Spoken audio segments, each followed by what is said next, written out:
Les contes de ouf. Bonjour, chers auditeurs. Aujourd'hui, je vais vous raconter l'histoire du vilain petit canard. Oh oui! Chouette, j'adore. Attends, tu as dit le vilain petit renard? Mais non, Maxouf, le vilain petit canard. Ah!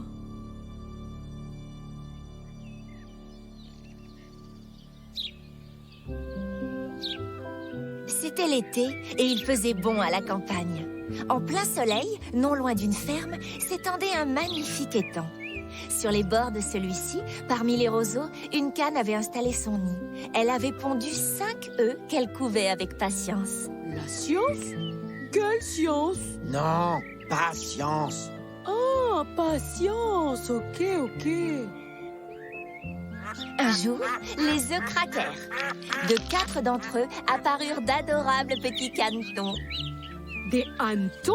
Les gros insectes là? N'importe quoi. Non, caneton, des bébés canards, quoi. Oh, des canetons, d'accord. De 4 d'entre eux apparurent d'adorables petits canetons tout jaunes. Du 5e sortit un dernier caneton. Mais lui, il était grand, doté d'un plumage sombre. La cane le regarda d'un air étonné. Elle ne le trouvait pas du tout joli. Pas poli. Bah, il vient juste de naître. C'est pas trop grave qu'il soit pas encore poli. Il va apprendre la politesse. Lilouf n'a pas dit poli, elle a dit joli. Ah oui, joli. Je comprends mieux.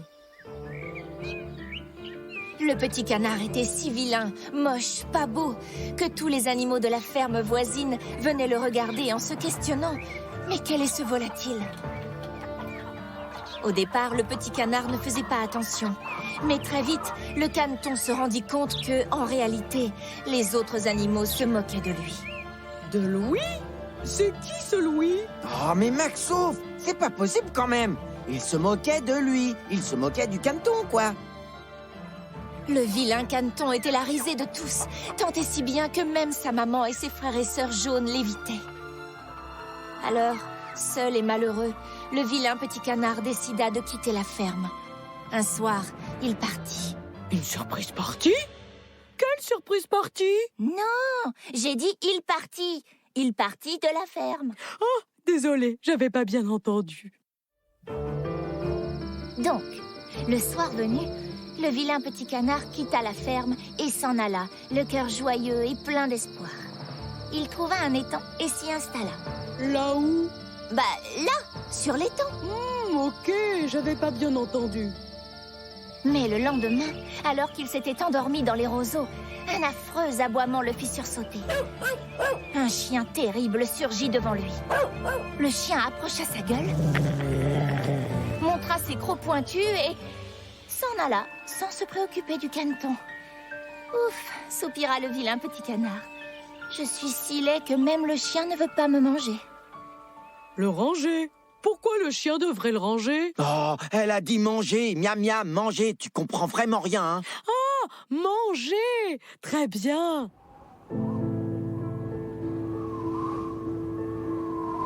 L'hiver arriva et fut extrêmement froid. Le caneton devait tout le temps nager pour empêcher l'eau de geler complètement autour de lui. Mais à la fin, épuisé, il ne bougea plus et fut prisonnier de la glace. Ah oui, moi aussi ça m'agace. Mais tu comprends rien ou quoi, Maxouf? Comment ça? Je n'ai pas dit agace, j'ai dit la glace. Le canard est coincé dans la glace. Bref. Le matin, de bonne heure, un paysan vit le vilain petit canard, brisa la glace et l'emporta chez lui. Lorsque le caneton se réveilla, les enfants voulurent jouer avec lui. Mais apeuré, il se sauva et se cacha dans un buisson couvert de neige. Le vilain petit canard y resta tout l'hiver, attendant patiemment que l'air se réchauffe pour pouvoir repartir.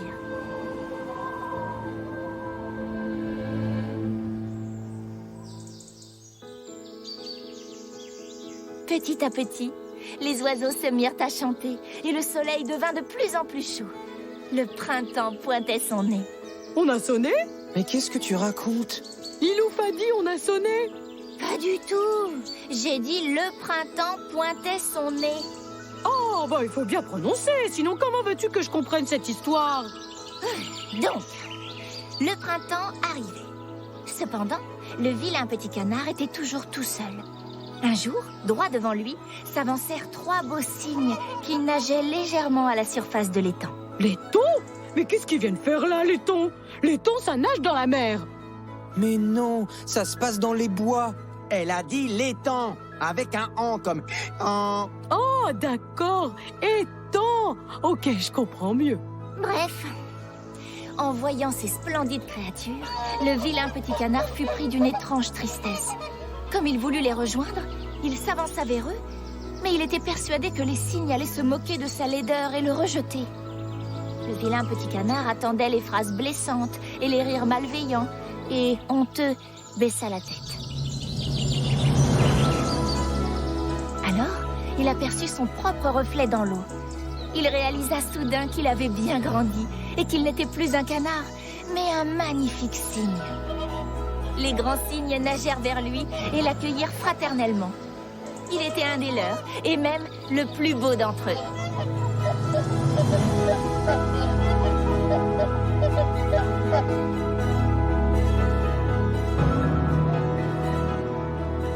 Ouah! Bon, j'ai pas tout bien compris à cette histoire, mais j'ai l'impression que tu l'as très bien racontée, Lilouf.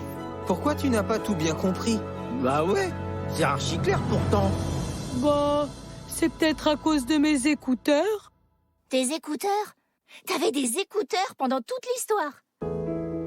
Pour écouter de la musique en même temps. Maxouf! Bah quoi?